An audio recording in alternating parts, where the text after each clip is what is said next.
আজকে তোমাদের জন্য হাজির হলাম তোমাদের পদার্থবিজ্ঞান অধ্যায়ের পদার্থবিজ্ঞান বইয়ের তৃতীয় অধ্যায় নিয়ে। আজকে আমরা তৃতীয় অধ্যায়ের A to Z খুঁটিনাটি সব বিষয়গুলো আলোচনা করব। তবে তৃতীয় অধ্যায় যেহেতু এসেই পড়েছি, আমরা দ্বিতীয় অধ্যায় সম্পর্কে অবশ্যই আমরা পড়ে এসেছি। তো দ্বিতীয় অধ্যায়ের আলোচ্য বিষয় কি ছিল? দ্বিতীয় অধ্যায় আমরা পড়েছিলাম হচ্ছে যদি বলি রাশি পড়েছিলাম, মৌলিক রাশি, লব্ধ রাশি পড়েছিলাম, বেগ, তোমার হচ্ছে পড়েছিলাম হচ্ছে বেগ, দ্রুতি, তারপর হচ্ছে ত্বরণ। এইগুলো আমরা শিখেছিলাম যে বেগের পরিবর্তন হলে ত্বরণ হয়। ত্বরণ কেন হয়? বেগের পরিবর্তন হলে ত্বরণ হয়। আমরা তারপর হচ্ছে দ্রুতি পড়েছিলাম, দূরত্ব পড়েছিলাম, সরণ পড়েছিলাম। এই বিষয়গুলো আমরা দ্বিতীয় অধ্যায় পড়েছিলাম। এখন ওইখানে কিন্তু কোনো এই যে ত্বরণ হলো, বেগের পরিবর্তন হলো, এখন তোমাদের প্রশ্ন যদি করি যে আসলে বেগের যে পরিবর্তন হলো, কেন বেগের পরিবর্তন হলো, তো এই যে কেন বেগের পরিবর্তন হলো এটা সম্পর্কে ধারণা নিতে হলে আমাকে অবশ্যই বল সম্পর্কে ধারণা নিতে হবে। এখন সরাসরি আমরা বলে চলে যাব না, বল সম্পর্কে জানার আগে আমরা আরেকটা বিষয় জেনে নেব, এটা হচ্ছে জড়তা। কি? জড়তা। এটা তোমাদের পরীক্ষার মধ্যে এমসিকিউ তোমার কি বলে ক নাম্বারের প্রশ্ন আসে যে জড়তা কাকে বলে। কি জড়তা কাকে বলে বা জড়তা কি? জড়তা কি? প্রত্যেকটা দুনিয়াতে যত প্রকার বস্তু আছে না, প্রত্যেকটা বস্তু দুইটা অবস্থায় থাকতে পারে। কয়টা অবস্থায় থাকতে পারে? দুইটা অবস্থায়। একটা হচ্ছে গতিশীল, আচ্ছা, একটা হচ্ছে গতিশীল আর একটা হচ্ছে স্থিতিশীল, স্থির। স্থির। প্রত্যেকটা বস্তু কয়টা অবস্থায় থাকবে? দুইটা অবস্থা, হয়তো গতিশীল থাকবে নয়তো স্থির থাকবে। আচ্ছা, এই যে স্থির থাকবে, গতিশীল থাকবে, তার মানে পদার্থ দুইটা অবস্থায় থাকতে পারে। পদার্থের অবস্থা হচ্ছে তিন প্রকার। এটা আমরা হচ্ছে রসায়ন যখন আলোচনা করবো, ওটা হচ্ছে রসায়নের পদার্থ। আমরা শিখবো হচ্ছে পদার্থ মানে দুইটা অবস্থায় সাধারণত থাকে, হয়তো স্থির থাকে নয়তো গতিশীল থাকে। ঠিক আছে? তো এই যে স্থির বস্তু স্থির থাকতে চায়, এবং এই যে মনে করো যে বোর্ডটা যদি যে অবস্থায় আছে, স্থির অবস্থায় আছে, এই এর উপর যদি আমি কোনো কাজ না, বল প্রয়োগ না করি, কোনো কিছু না করি, এই বস্তু চিরকাল সেই অবস্থায় থাকতে চাবে। এই বস্তুটা কোনো জায়গায় আপনি কিছু করবেন, এটা এক জায়গা থেকে অন্য জায়গায় যাইতে পারবে না। আবার এই বইয়ের কথা বলি, বইটা টেবিলের উপর রেখে দিলে চিরজীবন যদি ওই অবস্থায় রেখে দেই, বইটা কিন্তু আপনি অন্য জায়গায় যাইতে পারবে না। প্রত্যেকটা বস্তু যে অবস্থায় আছে সে অবস্থায় থাকতে চায়। এরকম ভাবে কোন গতিশীল বস্তুর কথা যদি বলি, গতিশীল বস্তুর কিন্তু ধর্ম এরকমই, যে একটা গতিশীল বস্তু, একটা মোটর সাইকেল যখন একটা নির্দিষ্ট বেগে তুমি দিবা, এই যে নির্দিষ্ট বেগে দিবা, এর এর প্রবণতা হচ্ছে ওই অবস্থায় সমবেগে মানে চলতে চাবে। কিন্তু এটা হয় না কেন?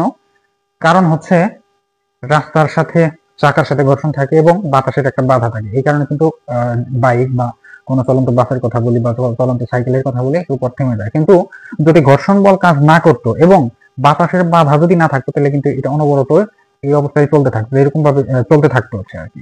তার মানে পদার্থের দুইটা অবস্থা, একটা হচ্ছে গতিশীল অবস্থা আর একটা হচ্ছে স্থিতিশীল অবস্থা। পদার্থের প্রবণতাও এরকম যে গতিশীল বস্তু যে অবস্থায় আছে সে গতিশীল থাকতে চাবে, এবং স্থির বস্তু যে অবস্থায় আছে সে স্থিতিশীল থাকতে চাবে, স্থিতিশীল থাকতে চায়। বস্তুর এই প্রবণতাই হচ্ছে তোমার জড়তা।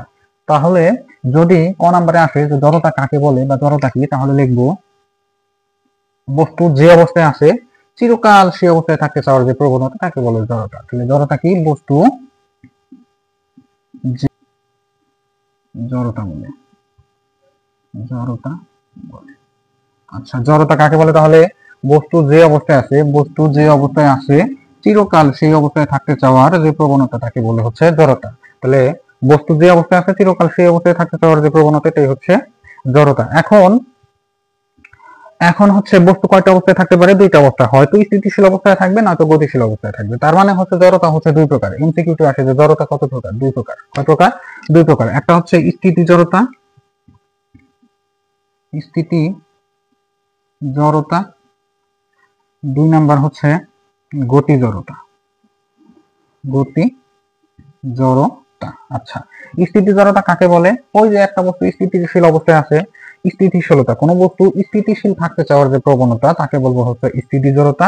আর একটা হচ্ছে গতি জড়তা, কোনো একটা বস্তু গতিশীল থাকতে চাওয়ার যে প্রবণতা তাকে বলবো হচ্ছে গতি জড়তা। তাহলে স্থিতি জড়তা কি? একটা বস্তু স্থিতিশীল অবস্থায় আছে, একে যদি চিরজীবন সেই অবস্থায় থাকতে চাবে, বস্তুর এই প্রবণতাকে বলবো হচ্ছে স্থিতি জড়তা। আর কোন একটা বস্তু গতিশীল অবস্থায় আছে, বস্তুর এই প্রবণতাকে বলবো হচ্ছে গতি জড়তা। এখন এইখান থেকে আরো কিছু প্রশ্ন আসে তোমাদের, কতগুলো উদাহরণের কথা যদি বলি। এক নাম্বার উদাহরণের কথা বলবো হচ্ছে তোমার, থেমে থাকা বাস হঠাৎ চলতে শুরু করলে যাত্রীরা সামনের দিকে পেছনের দিকে ঝুঁকে পড়ে কেন?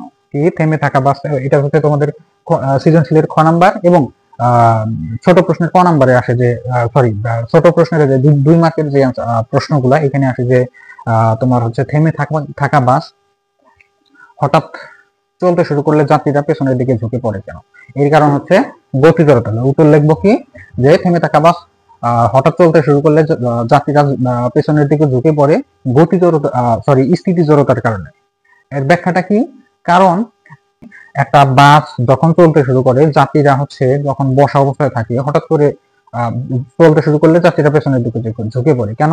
ওই যে বাস যখন স্থিতিশীল ছিল, কিন্তু যখন চলতে শুরু করছে, তার মানে হচ্ছে নিচের অংশটা, বাসের জাতির যে নিচের অংশটা, এটা হচ্ছে সিটের সংলগ্ন যে অংশটা ছিল, এটা হচ্ছে বাসের সাথে চলতে শুরু করে। কিন্তু উপরের যে অংশটা, এটা হচ্ছে স্থিতিশীলতা থাকার কারণে কি হয়, যাত্রীরা হচ্ছে উপরের অংশ স্থিতিশীল থাকার কারণে স্থির থাকতে চায়, কিন্তু বাস তো চলতেছে, যার কারণে আমরা বা যাত্রীরা পেছনের দিকে হেলে পড়ে।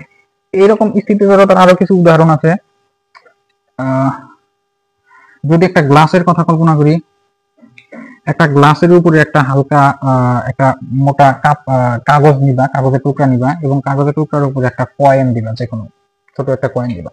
কয়েন দেওয়ার পর তুমি যখন একটা হালকা করে টাচ করবা, অর্থাৎ ওই কাগজের টুকরাটাকে সরিয়ে দিবা, তখন ওই পয়সাটা, ওই কয়েনটা গ্লাসের ভেতরে পড়ে যায়। কেন পড়ে যায়? এটা হচ্ছে স্থিতি জড়তার কারণে। অর্থাৎ পয়সা, ওই কয়েনটা তো স্থির অবস্থায় আছে, কিন্তু হঠাৎ করে যখন ওই কাঠের মধ্যে দিলা, একটা বল দিলা, ওটা চলে গেল, কিন্তু স্থিতিশীলতার কারণে ওই উপরের তোমার হচ্ছে কয়েনটা, এটা স্থিতিশীলতার কারণে হচ্ছে ওইখানেই থাকতে চায়, যার কারণে ওই গ্লাসের ভেতরে পড়ে যায়। এরকম ভাবে আমরা যখন কাঁথা শুকাইতে দেই, অথবা বড় মোটা কম্বল শুকাইতে দেই, শুকানোর কারণ কি? শুকানোর কারণ হচ্ছে ওইটা আর্দ্রতা চলে যায়। আর্দ্রতা যাওয়ার পর দেখবা হচ্ছে যে ওইটা যখন সবাই প্রায় অধিকাংশ মানুষ এই কাজটা করে, যে যখন শুকাইতে দেয়, শুকানোর পর আর্দ্রতা যখন চলে যায়, একটা মোটা লাঠি দিয়ে ওটাকে পিটায়। পিটানোর কারণ কি? কারণ হচ্ছে ওই কম্বলের সাথে যে বালির কণা, ময়লার কণা ছিল, এটা হচ্ছে আর্দ্রতা তো চলে গেছে, এই পিটানোর ফলে ওই লাঠির আঘাতে কম্বলটা যখন একটু সরে, অর্থাৎ এখানে তুমি এটা কম্বল রাখছো, এখানে পিটানি দিছো, এর ফলে কি হয়, কম্বলের এই অংশটা এই হালকা একটু এদিকে সরে যায়। কিন্তু সরে যাওয়ার কারণে ওই সরে গেল, কিন্তু এই কম্বলের সাথে যে ময়লার বালুর কণা ছিল, এটা হচ্ছে ওই অবস্থা স্থিতি জড়তার কারণে ওইখানেই থাকতে যায়, যার কারণে কি হয়, এই বালুর কণাগুলো নিচের দিকে পড়ে। এটা হচ্ছে স্থিতি জড়তার কারণে ওটা নিচের দিকে পড়ে। এরপর আসো গতি জড়তা। গতি জড়তার কি উদাহরণ থাকতে পারে? ওই যে বাসের কথা বললাম, এটা উল্টে দিতে পারে, যে একটা চলন্ত বাস যখন হঠাৎ ব্রেক করে, যাত্রীরা সামনের দিকে ঝুঁকে পড়ে কেন? এটা হচ্ছে তোমার এমসিকিউ এর জন্য আসবে হচ্ছে গতি জড়তা। কি? গতি জড়তা। ঠিক আছে? কেন? 2 নম্বরের প্রশ্ন যদি আসে যে কেন চলন্ত বাস হঠাৎ করে চলতে ব্রেক করলে যাত্রীরা পেছনের দিকে, সরি, সামনের দিকে ঝুঁকে পড়ে কেন? কারণ হচ্ছে গতি জড়তার কারণে। অর্থাৎ একজন যাত্রী যখন সিটের সংলগ্ন বসে আছে এবং বাসটা চলতেছে, বাসের সাথে পুরো শরীরটা কি গতিশীল অবস্থায় আছে, অর্থাৎ গতি জড়তা কাজ করতেছে। কিন্তু হঠাৎ করে যখন ব্রেক করা হয়, তখন আমাদের নিচের অংশ, বাসের যে বাস সংলগ্ন যে অংশটা, এটা তো ব্রেক করার কারণে থেমে গেছে, কিন্তু গতি জড়তার কারণে আমাদের শরীরের উপরের অংশ, মানে যাত্রীর শরীরের উপরের অংশ কি হয়, চলতেই থাকতে চায় আর কি। এই কারণে হচ্ছে তোমার যাত্রীরা সামনের দিকে ঝুঁকে পড়ে। আচ্ছা, এরকম আরো আছে গতি জড়তার আরো উদাহরণ আছে। তোমার হচ্ছে ইট, আমরা যখন ইট ভাঙ্গি, এটাও কিন্তু গতি জড়তার কারণে হতে পারে, গতি জড়তার কারণে হয়ে থাকে আর কি। আচ্ছা, যাই হোক,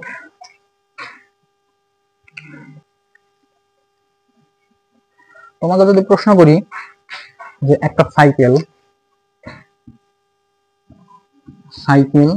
এবং একটা বাস একই বেগে চলতেছে, কি একই বেগে চলতেছে, তোমাকে থামাতে দেওয়া হবে, কোনটাকে থামানোর জন্য বেশি শক্তির প্রয়োজন হবে, বেশি বলের প্রয়োজন হবে?